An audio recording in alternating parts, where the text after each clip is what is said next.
Since before the time of the great Genghis Khan, the people of Mongolia have lived as nomadic herders. But no land can avoid time forever.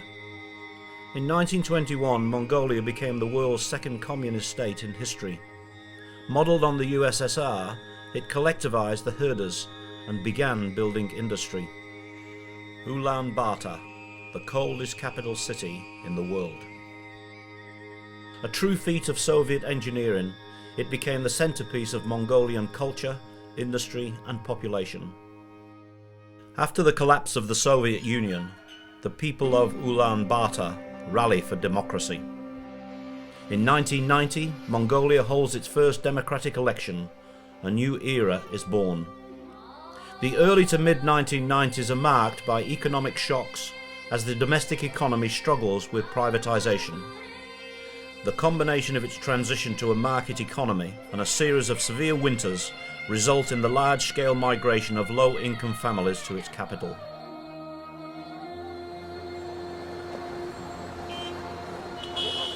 Today, Ulaanbaatar is two cities. One, an indomitable configuration of Soviet apartments, architecture and department stores. The other, an ever-expanding matrix of tents, makeshift buildings and pothole-ridden roads known as the gear districts. 60% of Ulaanbaatar's population live in these areas, and the number is growing every day.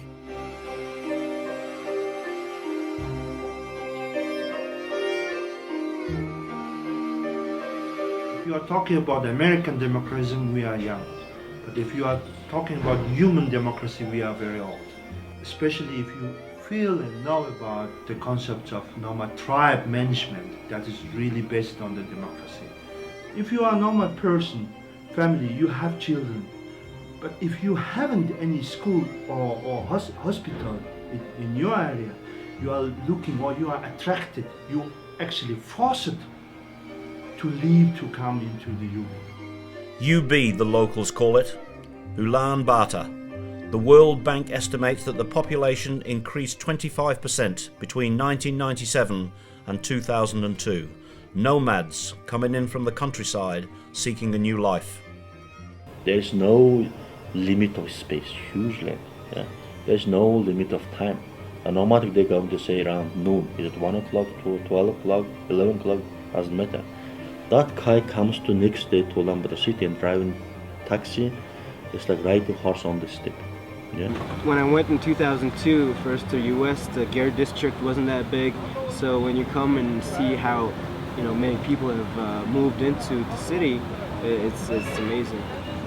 I understand why a lot of people are coming into the city and joining the Gear district.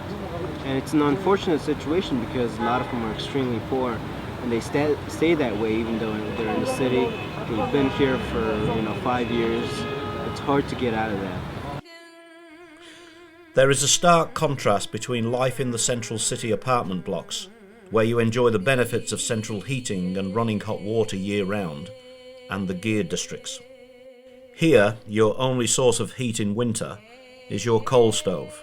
There is no sewerage system here, and water has to be collected daily from one of 500 depots. Хөдөө яг улсууд ингээд нөгөө малтай байхтай амьдарч болоод байдаг.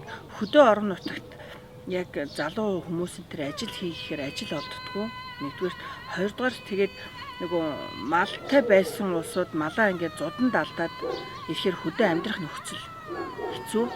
Энэ болохоор Улаанбаатартай нийслэл байгаа сонгоо хархан дүүргээ 1-р хорооллын арын гэр хорооллын дэнжтэр байна. Энэ газар нутагт одоо 1990 оноос өмнө бол ямар ч хүмүүс амьдардаг байсан. Хөдөөнөөс малгүй болсон малаа одоо 100 төрхөнд алдсан хүмүүс хөдөөнөөс Улаанбаатар хотод ажил олж хийхээр шилжиж орж ирсээр хагаад ийм том хорооллыг одоо ингээ үүсгэсэн. Энэ гэр хорооллолд одоо одоогийн байдлаар одоо сургууль одоо хүүхдүүд хамрагдах сургууль цэцэрлэг одоо байхгүй, өрхийн эмнэлэг байхгүй, бүх үйлчлэгийг бол тэр байсан хорооллын тэр дунд очиж авна. Тэгээд тэр нийгмийн анхан шатны суурь үйлчлэгээ үзүүлдэг сургууль, эмнэлэг цэцэрлэгээс ойролцоогоор одоо 2.5-аас 3 км алхсан байх юм бол жирийн одоо тий. Ер нь яг улс одоо хөдөөнөөс хүмүүс л хотод сайн сайхан амьдрна гэж ирдэг боловч үнэхээр яг хотод ирээд амьдрахад бас айгүй хүнд байдаг. Яагаад тэгэхээр хөдөөнөөс шилжиж орж ирсэн улсуудад бичиг баримтны асуудал айгүй гардаг. Нөгөө хотын паспортоо хотын болгож чаддгүй тийм ээ бичиг баримтаа хийж чаддгүй тэгээ хотод орж ирээд ажил олддгүй бас. Ер нь мэрэгчлгүй хүнд энэ төр бол ажил олдоход айгүй хэцүү байдаг. Тэгээд ер нь хотод тэгээд гэр хороол амжиргааны доодох төвшин нин ядуу өрх болж байгаа гэдэг маань нэг өстөд яг ийм юмнаас л болж эхэлж байгаа л да ажил олдохгүй тийм ээ амьдрахад хэцүү. Тэгээ нэг жижиг сажиг худалдаа 8 хийгээд амьдэрдэг. Гэвч тэр нь зөвхөн хоногийнхоо хоолыг залгуулах төдийл болж байгаа л да. The gear has been the traditional style of housing for Mongolians for centuries. Inside this gear lives a solo mother of 5. Every winter is a struggle for survival. Сүүлийн 5 жилд бол яах вэ? Тэгэл их өөрчлөгдлөө шүү дээ. Миний бодлоор бол Монголд бол ядуур л одоо маш их өндөр болж л гэж бодож байна. Ихсэж байна. Дээрэс нь тэгээд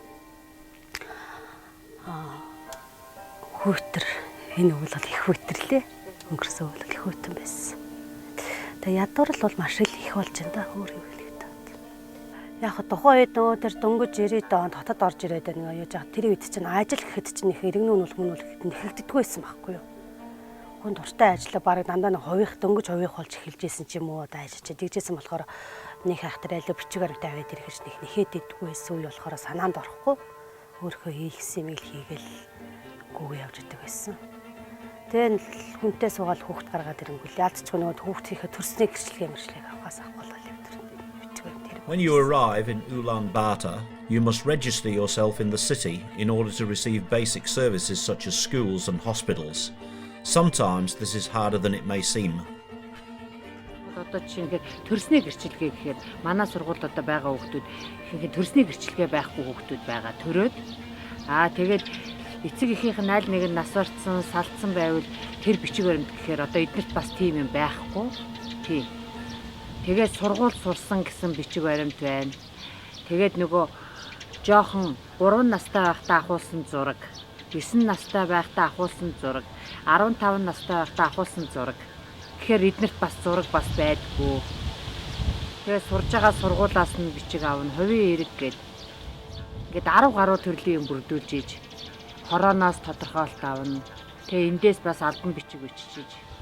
If you are a nomad, if you're a herder, which most of the people from the Gare district at one time were, you don't have your proper ID. You were born in Mongolia in the countryside and everyone said, look at the beautiful baby boy. And then that was it. Nobody gave you a paper that said what your official name was and time of birth and size. And so all those things have to be done when you come into UB. You have to get your proper ID. And it takes money to do that, and most people don't have the money to do that. Also, they don't have anyone leading them in how to do that. Олон байдгийг. Би өөрөө сая нөвөл одоо нэг бичиг баримтаа авах гүйгүй явж хахтал айгүй олон хүн. Одоо жишээлбэл би бол одоо иргэн үнэлэхтэй. Надад төрсний гэрчлэгээ байхгүй. Төрсний гэрчлэгээ хайчихсан. Тэгээ 100 айлын лавлгаагаар очиод ингээд шүүлэхэд гарч ирдэг байхгүй. Бүр оноор нь шүүлгэж байгаа шүү дээ. Төрсөн оноос авахгүй бол шилжиж очсон оноос авахгүй бол ингээд үржилт болгондөө төрөлт төр бүгдэн дээр шүүлэхэд гарч ирдэг. Not only are the proper documents and Ulan Bator registration necessary for basic services and legal rights in the city, it is also essential if you want to register your piece of land. There is a land law in Mongolia that every Mongolian is entitled to their own piece of land, free. You just can go, you can pick it and say this is my land and it's yours. You have to have those papers to get your land. And then you have to have your hasha to make it your official property. And a hasha is just a square fence. But the cost of a hasha is about $900 US. And they don't have the money for that either. So sometimes they'll put little rocks up to mark off their place. That's not enough. If you don't have the actual wood, the actual hasha, then somebody can just come right up next to you, right up next to your gear and say, nope, this is mine, and they can build it. Sie kommen einfach her und bilden eine Dingste, also Zaun, und wollen eine Jurte und wollen auch dort leben. Das ist ziemlich, was er vorhin gefragt hat, das Prozessablauf. es hat auch einen negativen Teil für diese Stadtentwicklung. Es gibt so eine Stadt, eine streng geordnete Struktur, wo man siedeln darf, wo man nicht, aber keiner hält sich an diese Regeln. Und darum besteht auch dieser Chaos, darum haben wir auch diesen Verkehr und dann wollen sie auch die Jurten haben, also Mongolei. Ich weiß nicht, ich glaube, also wenn es so weitergeht, kann nicht so gut laufen, aber es ist auch Teil von der Entwicklung. Many people are concerned with the speed of the growth in Ulaanbaatar and its lack of cohesive planning. They feel strongly that something must be done to address the issues. Төр засгийн зүгээс одоо хөдөө орон нутгийг шилжүүлэх тийм ээ. Хөдөө орон нутгад чиглэсэн одоо бодлогоодыг явуулах, жишээлх юм бол одоо малгүй иргэдийг малжуулах, хөдөө орон нутгад ажлын байрыг шинээр бий болгох, тэрийг одоо банк санхүүгийн одоо тий татварын системээр дэмжиж өгөх, боловсон хөгжүүдийг хөдөө байршуулах гэх мэтлийн оновчтой тийм одоо бодлогоодыг ойрын хугацаанд авч хэрэгжүүлэхгүй болвол Улаанбаатар одоо бүх одоо хөдөө орон нутагт байгаа хүмүүс одоо ямар ч амьдрах боломжгүй болоод Улаанбаатар хотод одоо өдрөөс өдөрт ингэж одоо орж ирсээр байгаад энэ бол тийм зөв бодлого биш гэж бодож байна. Энэ бол тийм удаан байх тийм үндэслэл байхгүй. Reality is the last 10 years, the year by year, the rural area people immigrating to Ulaanbaatar city, which makes Ulaanbaatar city much more bigger and a lot of problems, challenging problems. Unless we do something with the Gare districts, it's going to be pretty tough with more and more people coming into the city. And Ulaanbaatar, because of its geographic location, is hard to expand.